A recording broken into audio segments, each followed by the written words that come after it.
స్వాగతం. 24 గంటలు కాదు, ఒక్క సెకండ్ లో మీ ముందుకు. చూస్తూనే ఉండండి నిరంతరం వార్త ప్రసారాలు.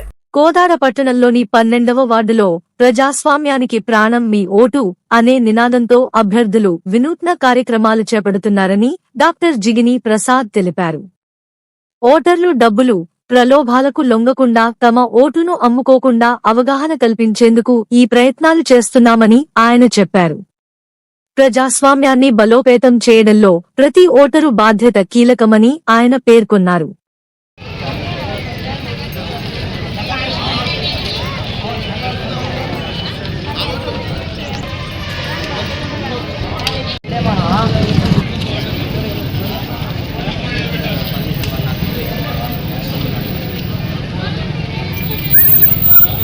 ఇక్కడ కోదాడ మున్సిపాలిటీ పరిధిలో 35 వార్డులలో ఎలక్షన్ జరగడం జరుగుతుంది.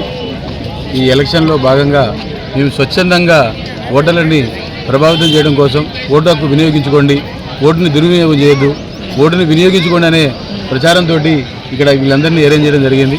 ఇక్కడ మంచి స్వచ్ఛందంగా ఓటు వేసే వాళ్ళకి మంచినీళ్ళ సదుపాయం కూడా కల్పించాం మనం.